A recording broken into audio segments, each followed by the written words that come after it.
In this episode, we talk about quinoa pasta, complete protein sources and vegetarian protein sources, and I tell several stories, including an awkward one about being sober on a second date and initiating makeouts like I am 16 years old.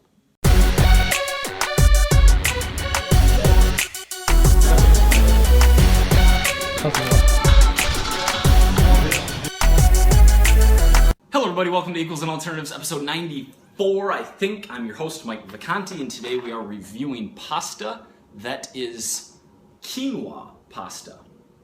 Quinoa pasta, traditionally, or not traditionally, many think is a very good, very high source of protein. It actually has 4 grams of protein and 205 calories versus 7 grams in the non-quinoa variety. But first, I feel like we have a lot to catch up on, not related to pasta or protein or quinoa. It is Tuesday. It is officially fall. It's cool out, which I enjoy. I like the changing of the seasons. I was just in Indianapolis for a couple of days with Gary. He went to the Jets-Colts game last night, so we got cardio sessions in Sunday and Monday. I, myself, have a week off of lifting, which is so demoralizing. Like, I was just in this nice flow. I hurt my elbow and my shoulder arm wrestling, which is the dumbest thing ever.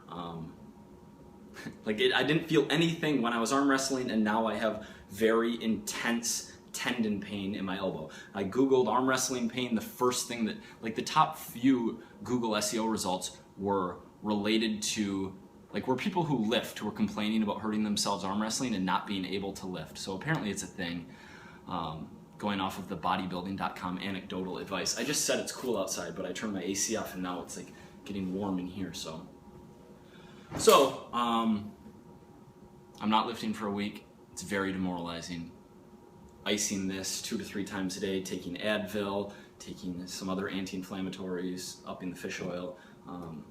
And I just want this to get better so I can get back in the weight room, keep making gains. When I talked about in a few videos ago about the importance of doing a very thorough warm-up because the ROI of a very good heavy compound exercise is better than getting in that last bit of accessory work. Even if you have to cut out that accessory work to get in the heavy compound work, it makes sense to do that. And I hit that incline bench press PR even though I was super weird all here.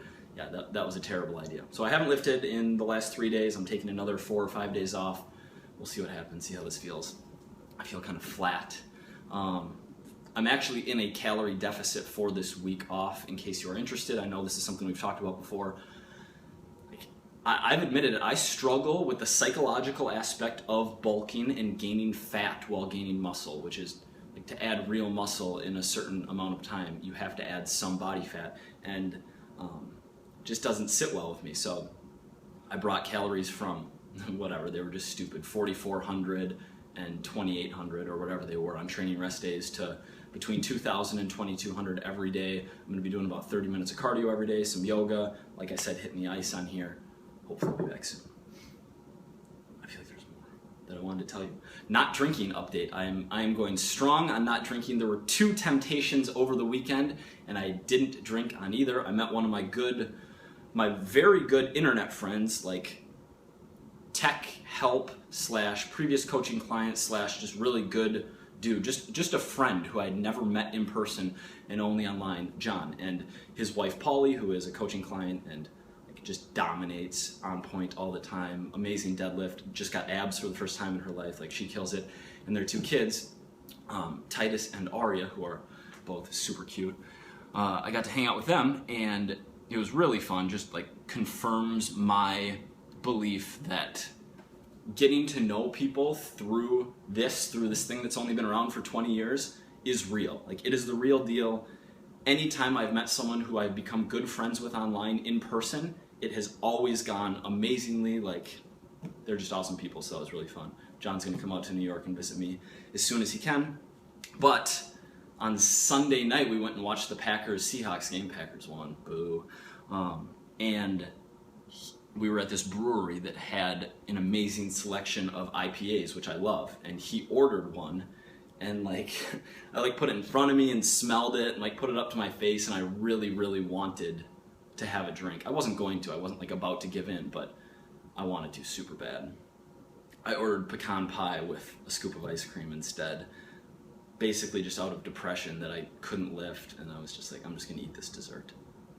And Friday, the night before, I'm a little hesitant to say this because I know that she watches the show, but it's a one-take show and I already started. So I had a second date with a girl. It's gonna be really funny if she's watching this, actually.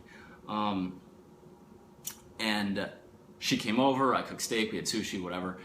And in that type of situation, over the last 5 years of my life, at least, any time I would have a date at my apartment, we're drinking. Like, we're having a bottle of wine, we're having more, we're having cocktails, like, we're having at least a few drinks. And she knows, I told her before, I'm like, I'm not drinking for a year, so like, we're gonna have apple juice and blah, blah, blah, and, you know, making jokes about it. But it was kind of refreshing. It actually reminded me a lot of 10th and 11th and 12th grade, because I didn't drink in high school. So when you hang out with a girl, like, you don't have the social lubricant of drinking, which makes it like it literally felt like high school. We watched a movie and it was like the getting closer to each other on the couch and taking longer than I probably would have to initiate, but still no drinking, and like, it was good. I had a lot of fun. Wow, 6.5 minutes. Let's talk quinoa. So not drinking, I'm very confident that I'm gonna be able to go the whole year. The reason that a lot of people think that quinoa is a good protein source is because it is one of the few vegetarian options that has all 9 essential amino acids. So there's 20 amino acids, 9 of them we can't produce in our body. We have to get them via diet. And even though there's only 4 grams of protein, you're getting all 9 amino acids in those 4 grams of protein. It's like, the logic is silly because you don't have to eat complete proteins. Like, you can get those 9 essential amino acids from different foods and put them together to get it all. It's really not something that most people need to pay attention to. I guess if you are a vegan, it is something you should pay attention to, because if you're eating a limited number of total food sources and protein sources, like, you want to make sure you're getting all 9 in your diet, and not having a deficiency of sorts. But that is why quinoa has been labeled a good protein source, despite generally being like 10% or 12% of the total calories come from protein. And this is even worse. 4 grams of protein, 200 calories, that's 16 calories. That's like 7 or 8% of the calories in here are coming from protein. Not a protein source. Not a protein source. More protein in our regular no-name pasta that I picked up off the shelves that I can't wait to eat next week, if and when I'm back on my 700 grams of carbs and lifting and bulking regimen.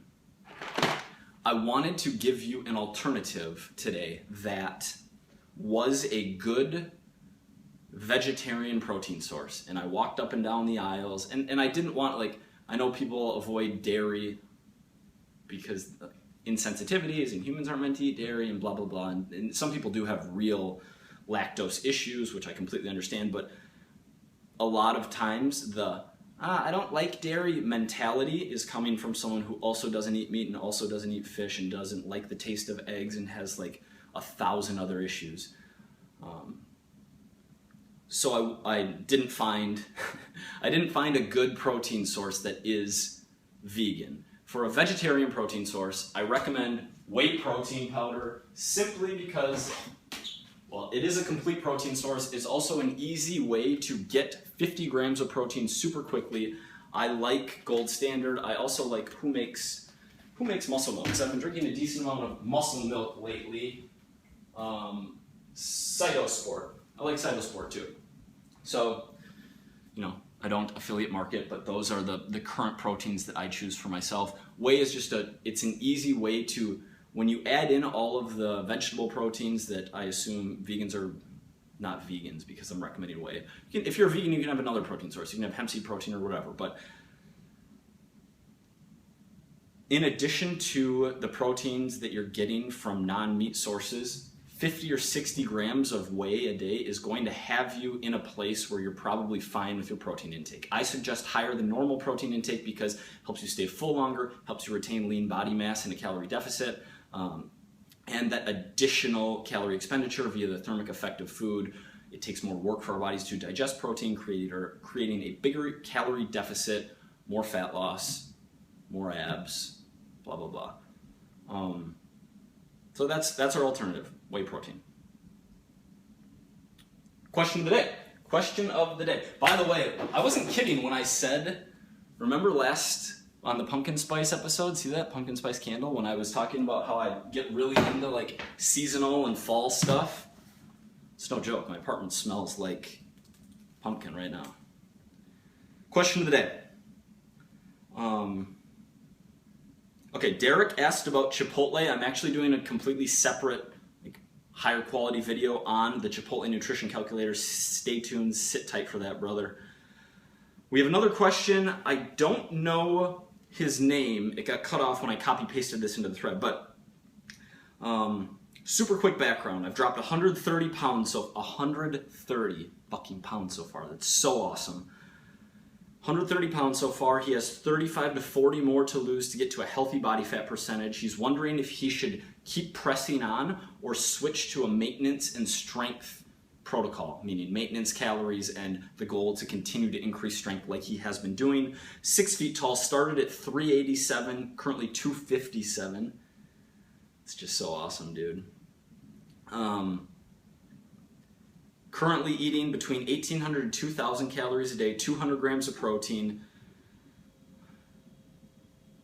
lifting 3 days a week, push-pull leg for an hour, running 2 days a week, a long bike ride on Saturdays, a nice mix of strength training being the primary focus, a little bit of cardio sprinkled in there, high protein calorie deficit, like you're crushing it, basically.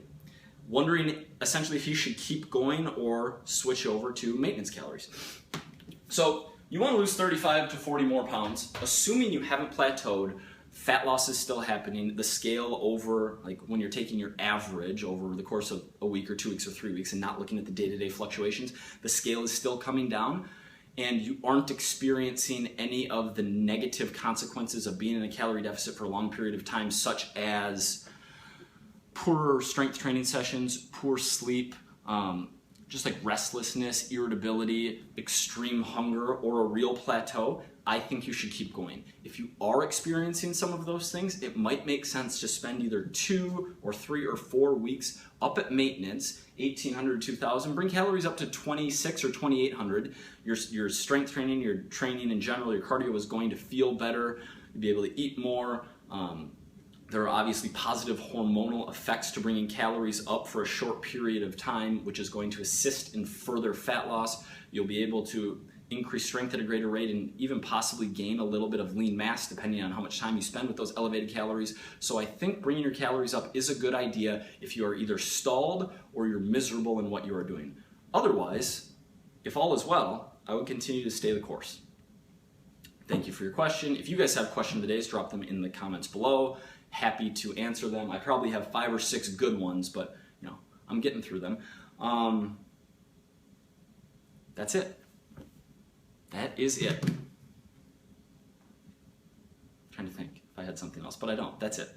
Thank you for watching. Remember, your body is still counting macros, even if you're not.